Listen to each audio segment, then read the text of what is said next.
The madness got started early and often on the round of 64 Thursday at the 2024 Men's NCAA Tournament. It's Ben Stevens, it's Joe Ranieri on this round of 64 Friday. Before we preview all 16 games that we have on this second full day of the big dance, we look back on all that we saw Thursday and what it means to the rest of this march through the madness. So we saw Oakland, a huge upset, 14-3, the Golden Grizz knocking off the Cats of Kentucky. We also saw an upset very early on, the 11 over the 6 in the East Region matchup in the round of 64. Duquesne continues its dance. Keith Dambrot push off the tee times for just a couple more weeks. He will retire after this time in the NCAA tournament for the Dukes, but it does not happen until Duquesne wins its first NCAA tournament game in 55 years. In its first NCAA tournament trip, Joe, since 1977,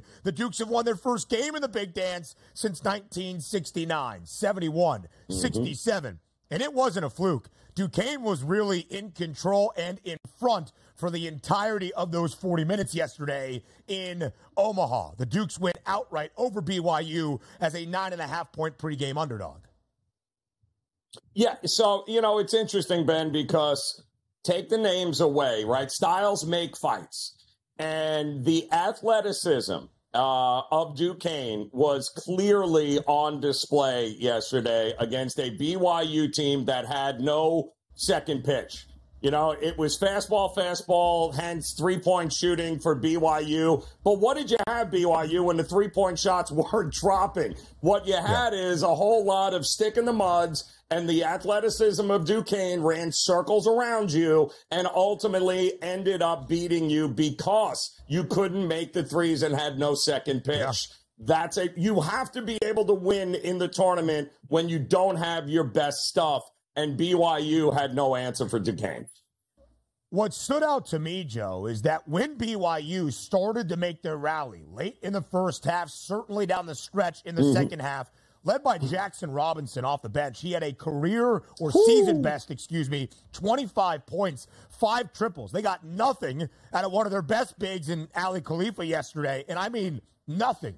0 for 6 from the field, over from deep as well. But every time the Cougars made a charge, Duquesne was there to answer, led by Day Grant. And now Duquesne will enter into the round of 32. Standing in their way from a Sweet 16 trip is Illinois. We'll talk about the Illini's opening game and the history Marcus Damask made for Illinois in their opener against Morehead State in just a little bit. But for Duquesne, Joe, again, their first NCAA tournament win since 1969. You've heard the headlines by now. Keith Dambrot, longtime coach of Akron men's basketball, was LeBron James's coach for a few years in high school ball. LeBron is cheering for Duquesne, and the Dukes continue their dance. Now, BYU, meanwhile, has lost 5 straight games in the NCAA tournament. Something to pay attention to, even with BYU now in the Big 12. The game of the night, the last game of the night, Kansas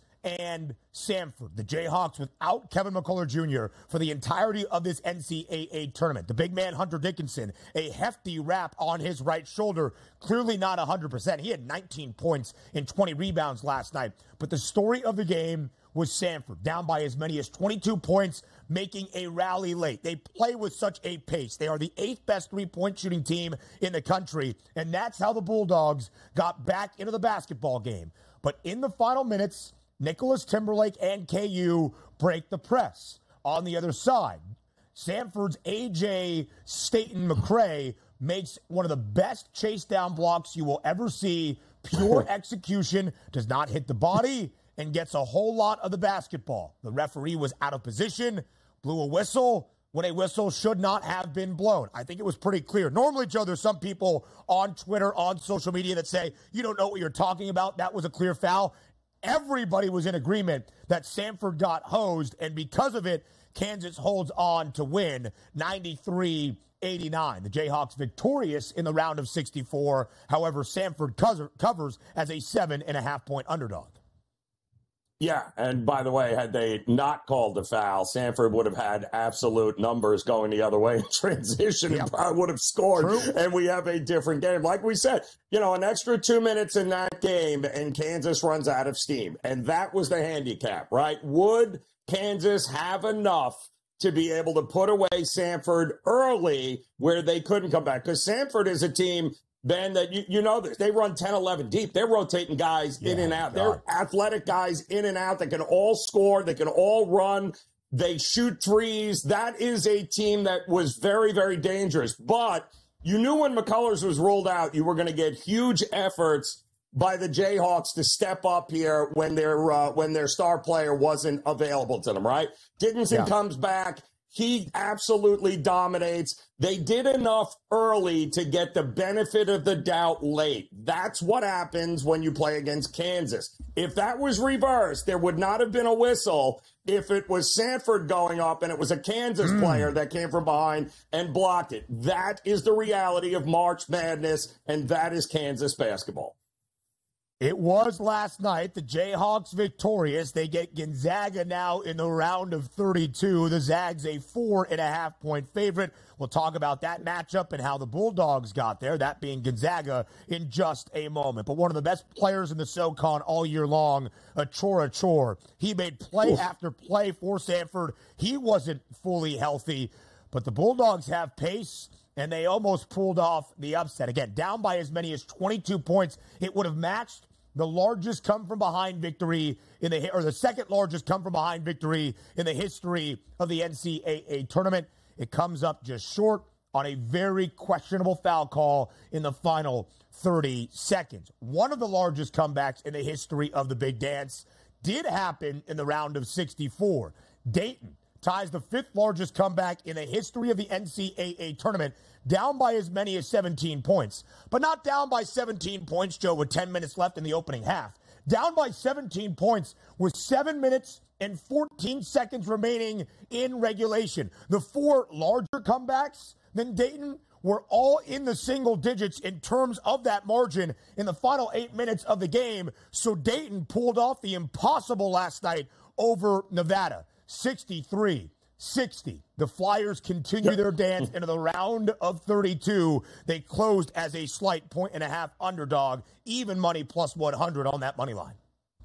Yeah, just to put it in perspective again, this is a Mountain West Conference, Ben, that year after year, congratulations, you make tournaments, but they always end up failing backers and bettors. Now I believe 3-14 over the last 5 March Madness tournaments against the number is what Mountain West is here. If it wasn't for San Diego State, they would have absolutely no success at all here. So that is just inexcusable. With the experience at the guard position for Nevada, to have Blackshear and company there melt down as late as they did for Steve Alford, I couldn't believe what I was watching. But again, history tells us we probably shouldn't have been surprised on the big stage with a Mountain West team. San Diego State is the only team to see the Sweet 16 from the Mountain West Conference in its history. The Mountain West has still failed to have multiple programs in the same big dance dating back to 2013 win a game. They will have opportunities today. San Diego State, 7.5-point favorite against UAB. Utah State, an underdog against TCU. New Mexico, a slight favorite against Clemson.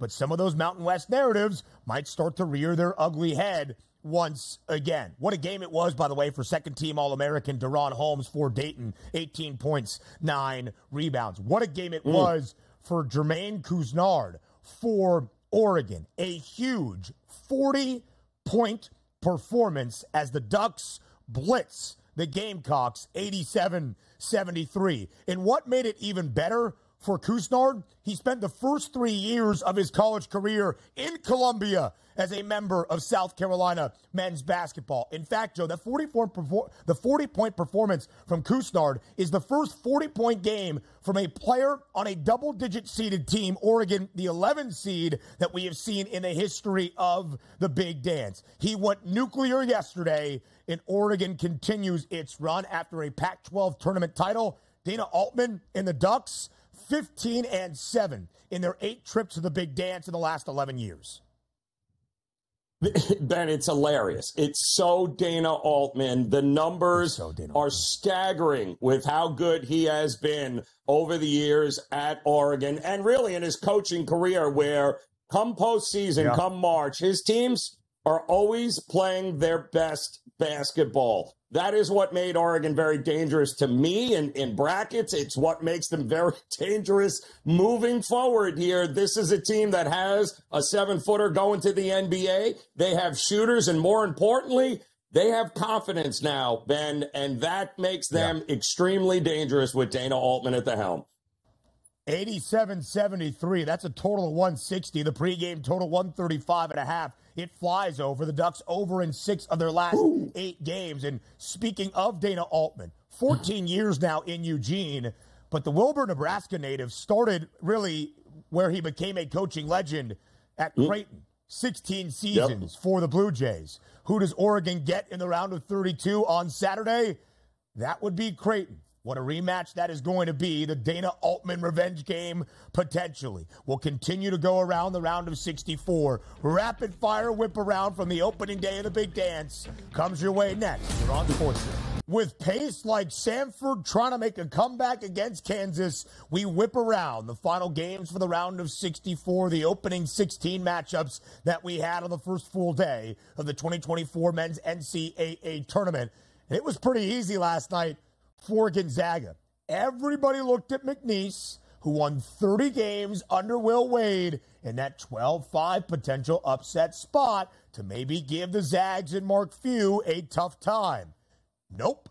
Gonzaga in control from the very start. They win by 21, 86-65 over McNeese. The Zags easily cover as a 6.5-point favorite. Total of 149.5 does trickle over. And here's the thing, Joe, about Gonzaga. 11-5, the Zags on January 11th, after dropping a conference game against Santa Clara. From that point, they have gone 15-2. They have covered in their last 6 victories, and they've gone over in 7 of their last 10 games. The last time Gonzaga lost in the round of 64, I was in middle school, and the year was 2008. Yep. It's hilarious. But you know, it's interesting with this Gonzaga team too, Ben, because it's one thing to have the number 1 seed and you're expected to win. Nobody remembered Gonzaga was even in this tournament this year, and everybody wrote off because we weren't talking about them as a 1 seed and they were merely just this little chump 5 seed here, that, you know, McNeese State and Will Wade, what were they, 30-3 this year? Yeah, They were 30-3, but they only faced 5 teams on the season ranked in the top 130 in the nation, and they were 3-2 against those games. This was, talk about a different class. This was a totally different class than anything McNeese State has played all year, and Gonzaga been there and done that, could not wait for it. I love this Gonzaga team, Ben, because they are finally in a spot where nobody is talking about them. They have no pressure, no expectations, and that makes them very dangerous. And that's the thing with Gonzaga. They have failed to reach the mountaintop. They have not won a national championship under Mark Few, despite reaching the NCAA tournament in 25 consecutive seasons, every year that Mark Few has been the head coach in Spokane. But that is the thing for the Zags. When you think about consistent success, Gonzaga has now been to the Sweet 16 in 8 consecutive Big Dances, looking to make that 9 in a row.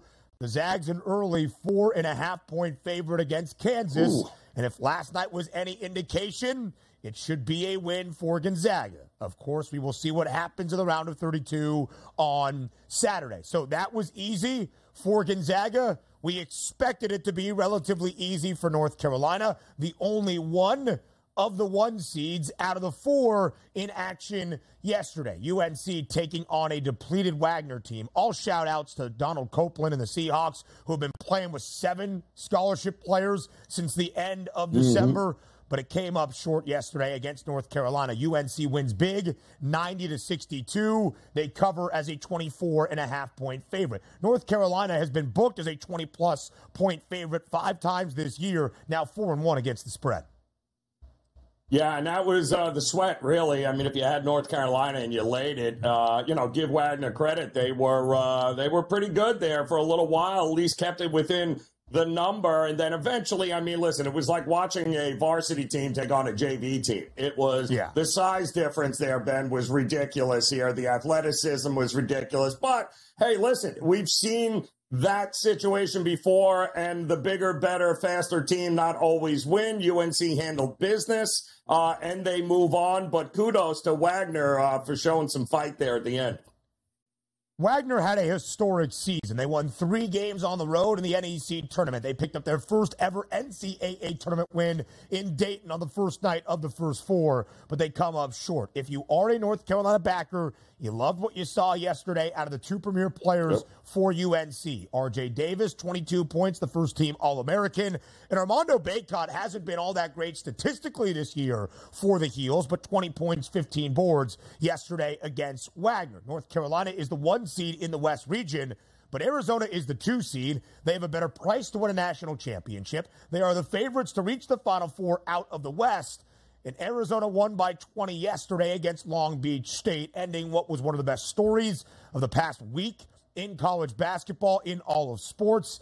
Dan Munson, the head coach of LBSU, who had been at the helm of the Beach for the last 17 years, fired early last week before the Big West tournament for Long Beach State, decided he would remain on the bench. He led Long Beach State into a Big West tournament title game and a victory and into the big dance. LBSU's AD yesterday saying that was his intention, to fire Dan Munson to provide a spark under his Beach team. Shut the F up, my man. What a terrible thing from the athletic director. Dan Munson's time comes to an end after 17 years, but it does come to an end, Joe, with a cover. Many people intently looking at the final seconds of garbage time as Arizona wins by 20, 85-65, but the Beach covers as a 20.5-point underdog.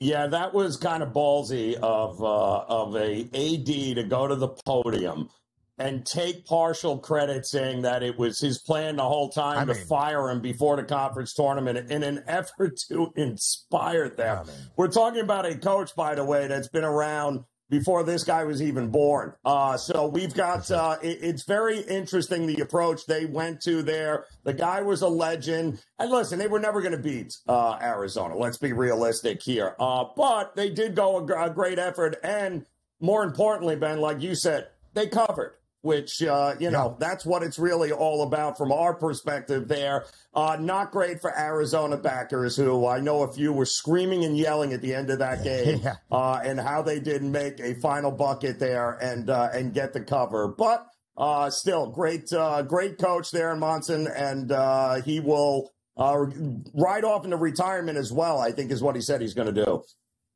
Right. Why not just go live it up on the beaches of Southern California? Total of 163.5 stays under. All 5 starters, by the way, for Tommy Lloyd's Wildcats, scoring in double figures. So Arizona, the 2 seed in the West, they roll by 20. Tennessee, the 2 seed in the Midwest portion of the bracket, they roll by even more than that, 83-49. A huge victory over St. Peter's. The 15 seed in the Midwest, a darling 15 seed 2 years ago.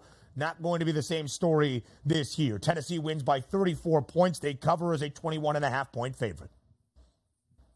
Yep, you got to. That was a rough one to watch, Ben.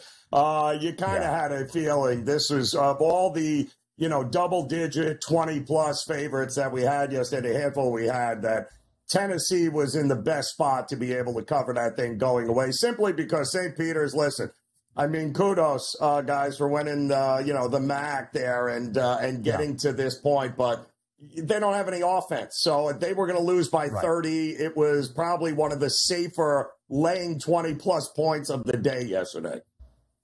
Dalton Knecht, the best bucket getter in this tournament, in my estimation, probably not named Jack Golke, scores a game-high 23 points. Zakai Ziegler, the orchestrator of the offense for Rick Barnes' Volunteers, a double-double, 11 points, 10 dimes. Cool moment, though. Played against Armani Ziegler, his brother, on the other side for the Peacocks. In the Midwest region, the 3 seed is Creighton. They were taking on the 14 seed, John Gross and the Akron Zips, the champions of not the MAC, that's St. Peter's, the champions of just the MAC. Close game at the half. Creighton only up by 5. They blow the doors off the Zips in the second. The Blue Jays win by 17, 77-60. Covering as a 12.5-point pregame favorite. A total I thought had no shot after Donnie Rightside convinced me to bet the under yesterday of 143.5. Given these two teams got off to a blazing start, somehow, some way, stays under. Creighton, Joe, trying to make a run of the madness. They got to the Elite Eight last year, trying to be a Final Four team for the first time in program history this season. They have won 8 of their last 10 games. They have covered in all 8. A dominant performance on day number 1 in the Big Dance. Yeah, I mean, listen, Kalkbrenner had 23 yesterday. Trey Alexander had 19. They're the experienced group here, right? It was, and give Akron credit, they were only down 5, I think, at the break there, and then Creighton came out and did what they have not done in years past, and that's finish teams here that they should have beaten here. They did finish yesterday. The only thing that worries me about Creighton is that was against Akron. What happens when the shots aren't falling for Creighton? I don't know that they can muck it up enough in order to win some of the games they're going to need to win coming up, but we shall see. So Creighton plays Oregon in the nightcap on Saturday in the round of 32. Again, it is the Dana Altman Bowl. He spent 16 years at CU in Omaha before heading to Eugene. Greg McDermott taking over. They face off for a spot in the Sweet 16 on Saturday night. Creighton right now an early 5.5-point favorite. Total to the over that I like, 145.5. Illinois, the 3 seed in a very difficult East region against a 14 seed in Morehead State. Great first half out of the Eagles, keeping things close, but Illinois pulls away in the second. They win 85-69. They cover as an 11.5-point favorite. They hold Morehead State to under 70, but a total of 146.5 goes over. The Illini have gone over in 13 of their last 15 games. They're an offensive machine. I mean, Domicic can congratulate. We almost had 2 guys in this game, Ben, with triple doubles. I think the kid from Morehead State was like an assist away. And kudos, you're right, to them. Morehead State came out firing threes and making them. And all of a sudden, Illinois, it took them, they were like, wait, whoa, what is going on here? But eventually, the offense of Illinois is just so powerful, so ridiculous. They are going to be a handful for teams trying to outscore them and play that style. You're not going to beat Illinois that way. No, you are not. You got to slow down the pace. We'll see if anybody can do that against Illinois. Duquesne stands in the Illini's way of making their first Sweet 16 appearance since 2005 for the storied program in Champaign. Not being in the second weekend in nearly 2 decades is nuts. Marcus Damask making history yesterday for Illinois. 12 points, 11 boards, 10 assists, becoming just the 10th triple-double in the history of the NCAA men's tournament. A big one for Damask, the first since 2019 when John Morant pulled off the feet. Terrence Shannon Jr., 26 points to lead Illinois. Dane Danger, the big man off the bench, perfect from the floor, 9 for 9 for 21 points. So Illinois, the 3 seed in the East. Iowa State, the 2 seed in the East region. And Iowa State rolls, as they did in the Big 12 tournament, 82-65 over South Dakota State, where TJ Otzelberger, the head coach of the Clones, used to coach. They win and cover, does Iowa State, as a 15.5-point favorite. Yeah, I mean, kudos there. Iowa State, there was, this was a different class of opponent for South Dakota State. Give them credit. They certainly gave it all there, but it was just too much. Iowa State playing with a whole lot of confidence. The question for Iowa State has always been offense. will they have enough of it as this tournament moves on? That will be the case. 82 points last night, led by the freshman Milan Momcilovic, who had a big night last night with 19 points to lead Iowa State. Momcilovic, let me make sure I got the pronunciation of the last name correct, for Iowa State's leading scorer. We round out this opening hour. Up next.